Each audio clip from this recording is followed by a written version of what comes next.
Hello, good morning, students. Today's transcription number 100 on the speed of 100 watts per minute.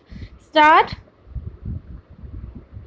Sir, it is usual in all parliamentary systems of government for the president at the opening of a session to address both houses of parliament. It has been criticized as being merely a narration of facts which have happened during the past year. But that is the usual thing, as honorable members know, which happens in most of the parliaments which work under parliamentary system of government. I am sure that the honorable members are aware that India has always stood for peace and ever since her independence has done what she could to preserve peace in the world. Both in Korea and in Indochina, our efforts led to a ceasefire, and for the first time, with the settlement of the Indochina problem, there was no shooting war anywhere in the world.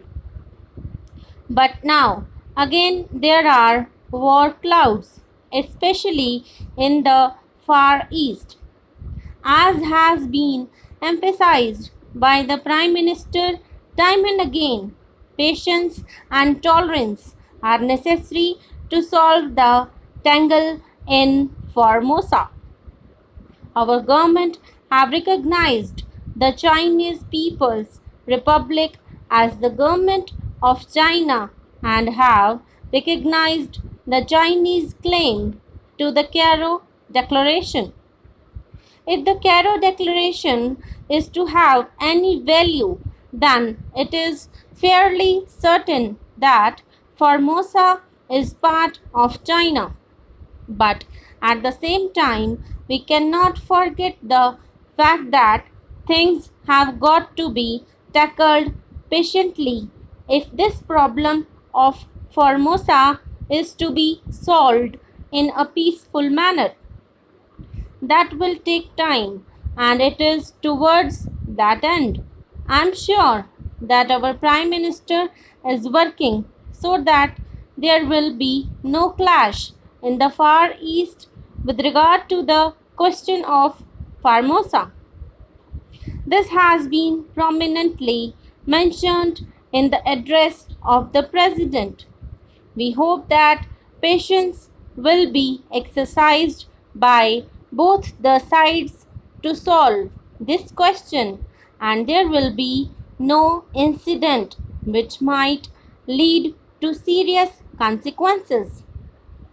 Our agreement with China on Tibet, which formed the basis of the joint statement by China's and our prime ministers regarding Panchshila, must form the main principle through which international tension can be eased and finally peace established. I am glad, sir, that recently the King of Laos has accepted the idea of the five principles put forward in this declaration. It is usual in the present time of atomic age to talk about the dangers of the use of atom for warlike purposes. The question is whether the new instrument in the hands of men is going to be used for the benefit of humanity or for the destruction of humanity and human civilization as we know it today. Both the United States and the Union of Soviet Socialist Republics possess atomic weapons, and the United Kingdom government has now planned to manufacture hydrogen bombs for their security. As the Prime Minister has pointed out time and again, Our country is not interested in the production of atomic weapons, but we are immensely interested in the use of atomic energy for peaceful purposes.